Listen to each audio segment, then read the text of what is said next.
How's it going, guys?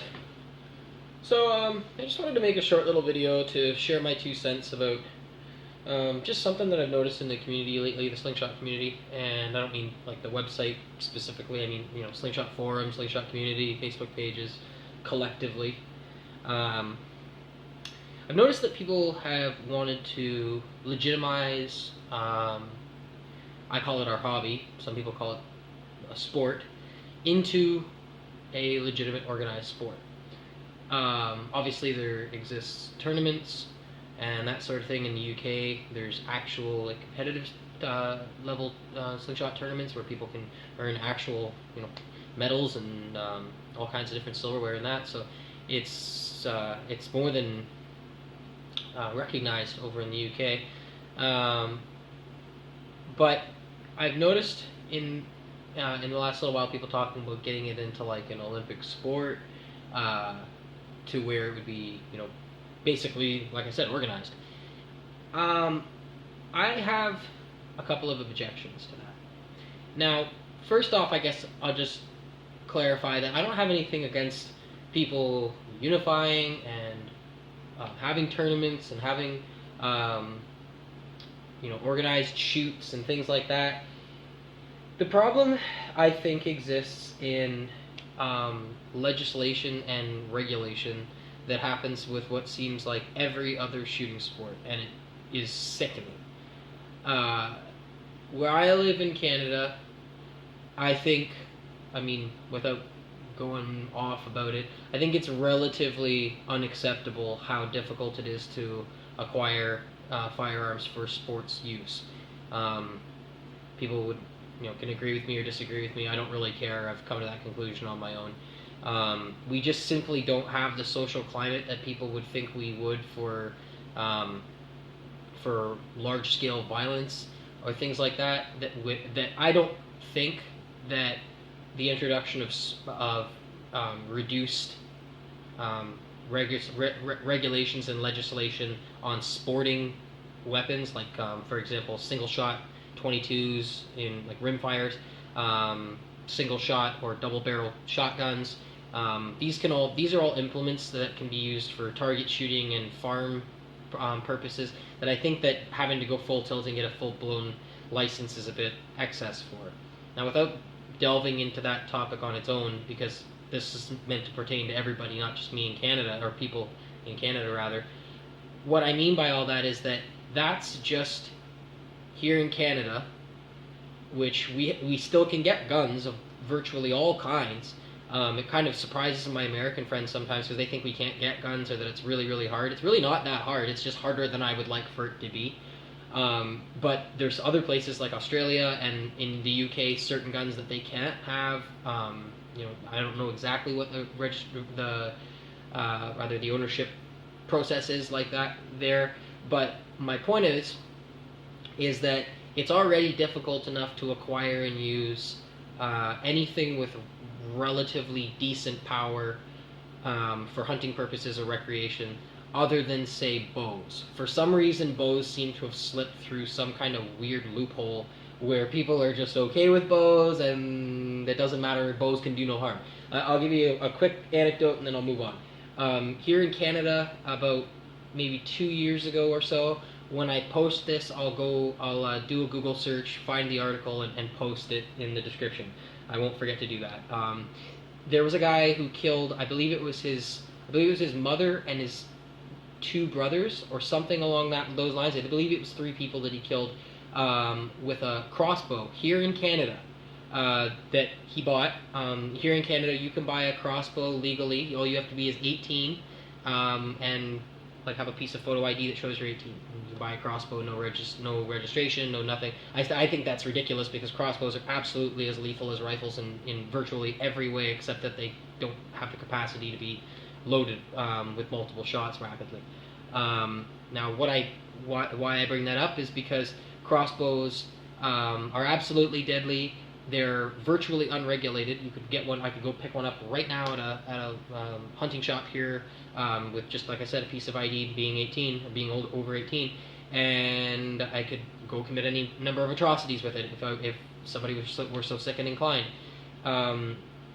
but they don't regulate them. They don't care about that, and that's weird. But it's like, oh, okay, so then I have an option, right? If you're trying to get like an adequate hunting tool for survival or just even recreation in your if you had adequate property, if you lived on a farm or whatever, and you wanted to shoot a bow in your yard or something, there you go. You can't shoot a rifle. Okay, I can shoot a bow. It's a stupid loophole. Maybe it's not it's not a rifle, but you get to have a bow, and then people who get killed with them, somehow they don't change the legislation on that. When I discovered modern slingshot elastic, I think I was 18 when I first started shooting modern slingshot elastic. I was shooting like tubes from like True Mark and Daisy and stuff like that, like the better tubes that you can buy after the fact when you get the wrist rockets and stuff, and they were good and stuff, but they were nothing compared to like TheraBand and stuff like that, like a modern good quality elastic. Learning about tapers and everything like that. When I hadn't shot slingshot since I was 10 years old and got back into it after discovering that there was adult grade slingshots and elastic and that, I was astonished at the power that could be generated by these things, that nobody was committing any crimes with these, that you weren't hearing about gangs using them, that they weren't, basically that nobody had corrupted the slingshot, even though it was a relatively powerful hunting implement if you wanted to use it for that, or whatever, that nobody had raised a big stink about it. And I was happy because it was like, oh, okay, cool, and there's something else that is under the radar that you can use as a hunting implement, like I said, which is I'm a small game hunter, so everything that I'm talking about is going to be related to small game hunting because that's the purposes I have for all these things. But prior to discovering this, I was into air rifles. I would say air guns, but air rifles primarily spring powered platforms. And I got really into them. I started out with a 177. I believe it was a Powerline 1086, I think it was. 10 pump, and that was great. And then I moved on to 22. I can't remember what that 22 was. Oh, it was a QB78 Deluxe in 22. I had that for a while, and I really liked it, but it was a CO2 operated gun, which meant it was kind of temperature funky, and I just wanted to try something else, so I got a break barrel 22. Loved that. Shot my break barrel 22 for 5-6 years. Then I got into CO2 pistols, started shooting CO2 pistols, got really into that, modified the hell out of those, learned everything about those. And again, these were something that could be had with no registry, but could be used again as a very serious hunting implement. Like, these can generate the same power if you know what you're doing with. I don't want to use the term modification, but with proper implementation of these guns and slingshots, modern of all sort here, you've got the power of basically 22 short, which is pretty cool because they were unregulated and they were nothing to worry about. Now, in the last while, because of really terrible people and terrible choices made by them, air guns are being more and more harshly regulated. Crossbows and bows are being looked at with more and more of a jaundiced eye. So we're being, once again, left with fewer and fewer options for recreation and hunting because of the decisions made by the few affecting the many. And that is ridiculous, of course, and I'm not going to go into a rant about it. But the point is that the second that these things become a legitimate something, there's air rifle tournaments, air rifles are in the Olympics, so on and so forth, so they're legitimized and people see them, they're not under the radar anymore, then all of a sudden they become a target. And no pun intended. So the second that, and I'm just throwing this out there, it's just not something to be an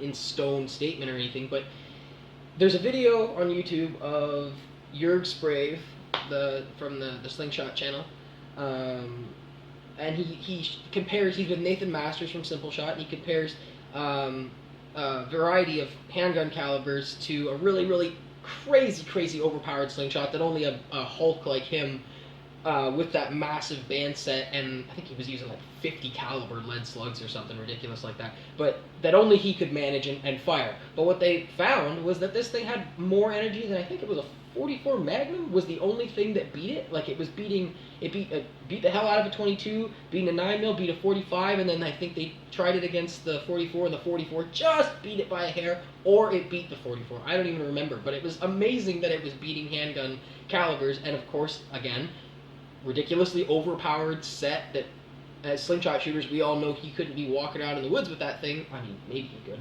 I don't know, he's a crazy guy. But ideally, 99.99999% of people would never be able to operate that, figure it out, shoot it, or would have the will to even go out and use that.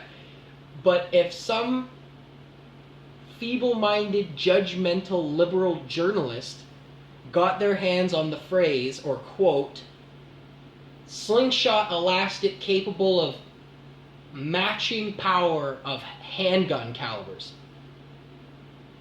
that immediately would demonize the hell out of slingshots. And we would all be like, oh no. If we saw that article published by some, the New York Times being like, oh, slingshot elastics, question mark, or slingshots, question mark, the new handgun to worry about, question mark, and we'd all be like, no, this is not happening. And they'd have some cute reporter girl there with some guy, some cop probably, nothing against the police, but just some officer who had some kid shoot some other kid and kill him with a high-powered slingshot, because it was an idiot, and the cop saying, yeah, this new modern elastic, if it's cut properly and it's put on these new modern frames that have these sights on them and stuff like that, they're quite a deadly weapon. That'd be it for slingshots. Now, in that situation, I'm saying that some idiot kid misused these slingshots and got them demonized. I don't need to show you all the millions of examples there are of kids shooting cats and dogs and whatever the hell with pellet guns and making pellet guns demonized. But that's because pellet guns are in the open light, so people know about them. That's why idiots get their hands on them, because these are sold in Walmart and stuff like that. But the moment that this is shown, more than just the few hundred of us out there that shoot these, and the few hundred people that are on YouTube, if I say hundred, probably a few dozen people on YouTube that have shown what this is capable of, that know about that, the moment it explodes out of that eggshell, we're all going to be screwed. And I firmly believe that, because everything else has been regulated. You name another hunting implement that hasn't had the crap regulated out of it to the point where you will do serious time for having it, and I will be astonished. And I'll give you one example, and I'll just leave it at that. In Canada, there's a weapon that is so deadly, so feared, so absolutely easy to construct, has a multitude of different types of ammunition that it can fire, is silent, and can be made from things all around you at almost any given time. This thing is so deadly that it's on the prohibited, not the restricted weapons list, the prohibited devices list. That's the list that has hand grenades and silencers and stuff like that on it. And you know what that weapon is? The humble blowgun. A piece of pipe. If the police come in your home in this country and find you with a blowgun and constructed darts, you will be charged with possession of a prohibited weapon. That is instantly, I believe, 5 years for a tube and some little darts. If you were, say, shooting at a dartboard in your house and they had some reason that they didn't like you, got into a fight with your girlfriend or something, they found that. A tube and some little darts. Now, if they can do that, how long do you think these are going to survive when they find out about this? Food for thought. While you can, get out and shoot something. Peace, guys.